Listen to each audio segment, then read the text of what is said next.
Greetings, fellow Guitaralians. Jeff Weinberger coming at you here with a new tutorial. Today I'd like to talk about some of my favorite chords. This lesson's going to be entitled Chords I've Known and Loved.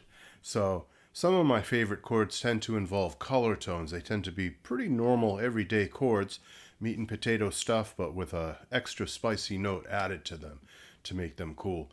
And that one that I was using in my improvised intro there that I just wrote on the spot has that very quality to it. It's basically a C sus2, if you want to call it that, C sus2, but it also has an added sharp 11 to it.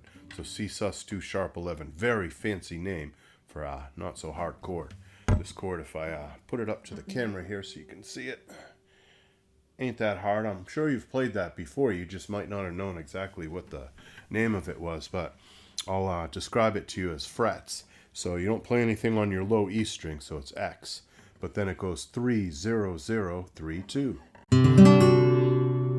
Really evocative chord. I just love it. Peter Gabriel used it quite a bit. Red Rain, that song of his. And some of his other tunes too. San Jacinto. That's a great old Peter Gabriel song. Jimmy Page liked that chord a lot in the Rain song and Stairway to Heaven and things like that. So it's not an unusual chord, but it's just very characteristic, very flavorful.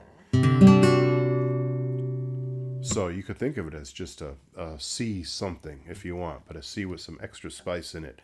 So that's what I use mostly in the intro. I use an E minor 7 too. I think I remember I did a D sus2. A D sus2 is just your average D chord, but without your second finger. You leave the high E string open, and you get XX 0, 2, 3, 0.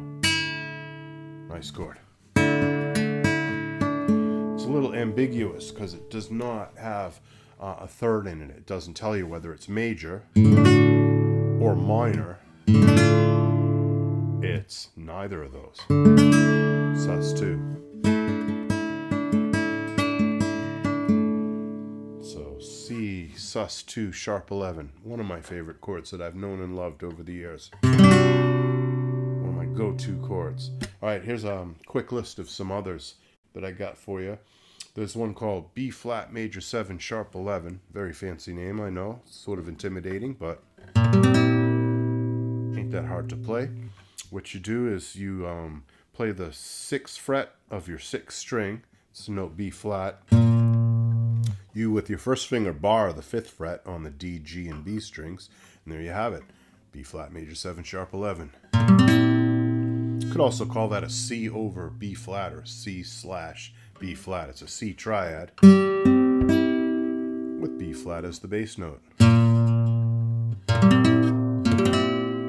Pat Metheny and people like that really like that chord. That's used a lot in 70s jazz fusion and even beyond that. But the major 7 sharp 11 chord is a particular favorite of mine. Very evocative.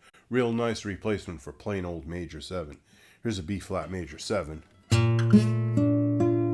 It's very pretty and everything. It's nice. Like in a jazz standard kind of way.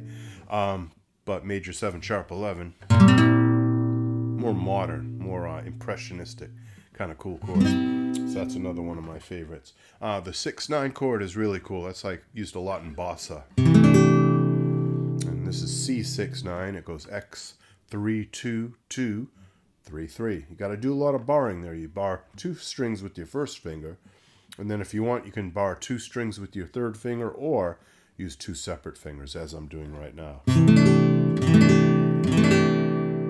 So you might hear it in bossa nova.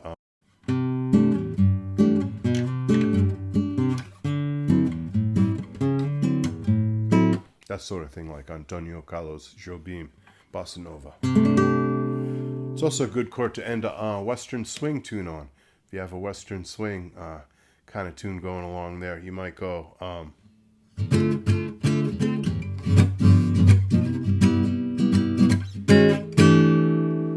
some 50s rockabilly like Elvis and stuff like that. Ended on a 6-9 chord. It's a really nice replacement for just a plain old C chord. Another one I have for you is D minor 9.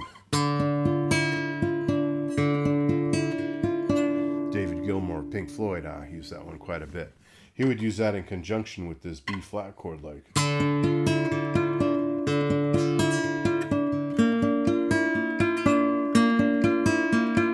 Metheny did a bit of that himself too.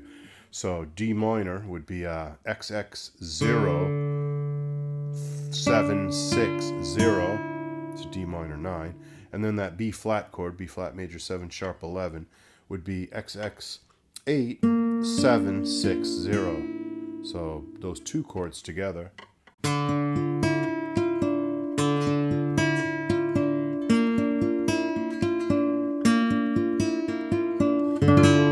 Real evocative, real kind of rainy day, as today is out here. Rainy day kind of chords.